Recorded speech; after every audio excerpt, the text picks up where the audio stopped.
गांव में खुदा बख्श का एक छोटा सा प्यारा सा घर था। वो किसान था। इसका एक बाग था। बाग के आखिरी कोने में एक बहुत गहरा कुआं था। बेचारा किसान पानी ऊपर खींचता और फिर उसको बाग के पौधों में डालता। एक साल बारिश बिल्कुल नहीं हुई और सूरज बहुत गर्म था। किसान ने अपने बाग की तरफ देखा और कहा, अगर इन्हें पानी ना मिला तो मेरे पौधे मर जाएंगे। मुझे इनको पानी जरूर देना है, लेकिन पानी तो अब बहुत गहराई में उतर गया है। मैं बहुत बूढ़ा हो गया हूँ, बहुत मेहनत का काम है, मुझे क्या करना चाहिए। ये सोचते सोचते वो एक दरख्त के नीचे बैठ गया तो उसके कान में कुछ खुसर फुसर की आवाजें आई कि किसी ने उसका नाम लिया। किसान ने कान खड़े किए और गौर से उनकी बातें सुनने लगा। वो दोनों बाग की दीवार से टेक लगाए बैठे हुए थे। उन्होंने किसान को देखा नहीं था। एक आदमी ने कहा कि खुदा बख्श और उसकी बीवी ठीक 9 बजे सो जाते हैं, हमें कम से कम 2 घंटे इंतजार करना है। फिर 11 बजे हम दीवार में एक बड़ा सुराख बनाएंगे। इस सुराख से गुजरकर मेरा छोटा बेटा अंदर जाएगा और दरवाजा खोलेगा। इसके साथी ने पूछा, क्या खुदा बख्श के पास बहुत दौलत है? हाँ, क्यों नहीं, दूसरे आदमी ने कहा। उसके पास बहुत सारा सोना और हीरे जवाहरात हैं जो उसने अपने घर में एक बड़े संदूक में रखे हैं। वो बहुत अमीर आदमी है। ओह, ये तो बहुत अच्छी बात है, पहले ने खुश होकर कहा। खुदा बख्श घर चला गया। उसने अपनी बीवी से कहा कि आज रात हम ठीक 9 बजे खाना खाएंगे। उसने अपना सारा रुपया, सोना और हीरे जवाहरात इकट्ठे किए और उन्हें अपने पलंग के नीचे छुपा दिया। फिर वो छोटे बड़े कुछ पत्थर घर में लाया और बैठकर इंतजार करने लगा। ठीक 9 बजे उसने खिड़की से बाहर झांका तो उसने दोनों चोरों को दरख्तों के दरमियान छुपे हुए देखा। उसने अपनी बीवी से कहा, क्या खाना तैयार है? खाना लाओ। फिर वो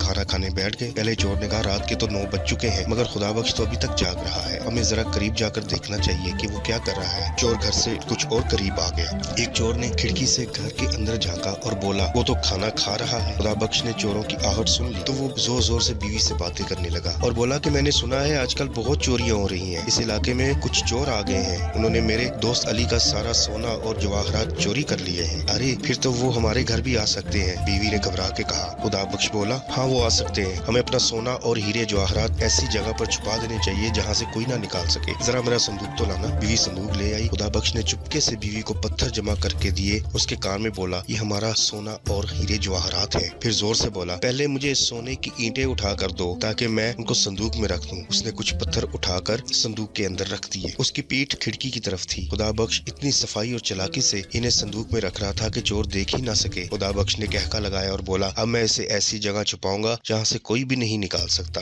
मेरे हीरे जवाहरात की थैली भी लेकर आओ। वो एक खाली थैली लेकर आई तो खुदा बख्श ने उसमें और पत्थर डाल दिए। अब उसने संदूक को बंद किया और कहा, अब मैं ये संदूक बंद कर रहा हूँ, अब जरा इसे उठाने में मेरी मदद करो। खुदा बख्श और उसकी बीवी ने संदूक को उठाया और बाहर निकलकर बाग के कुएं में डाल दिया। शड़प की आवाज आई और संदूक कुएं की तह में जाकर बैठ गया। फिर वो घर अंदर आ गए और लालटेन बुझा दी और इंतजार करने लगे। पहला चोर बोला, इन्होंने अपना सोना और हीरे कुएं में छुपा दिए हैं, अब वो सोने चले गए हैं और बहुत जल्द सो जाएंगे। थोड़ी देर बाद खुदा बख्श ने चुपके से खिड़की से बाहर झांका तो देखा कि चोर कुएं के पास खड़े थे। पहला चोर बोला, हमें कुएं का पानी निकालना चाहिए, वैसे भी कहत का मौसम है, ज्यादा पानी तो नहीं होगा। जब पानी कम हो जाएगा तो मैं कुएं में उतर जाऊंगा और संदूक निकाल लाऊंगा। उन्होंने कुएं से पानी निकालना शुरू कर दिया। एक चोर पानी ऊपर खींचता, दूसरा उसे बाग में जाने वाली नाली में डाल देता। कुएं में बहुत सारा पानी था। दोनों सारी रात पानी निकालते रहे, यहाँ तक कि सुबह हो गई, मगर वो अभी भी मसरूफ थे। सुबह के वक्त किसान ने खिड़की खोली और चलाया, बहुत बहुत शुक्रिया मेरे दोस्तों, तुमने मेरे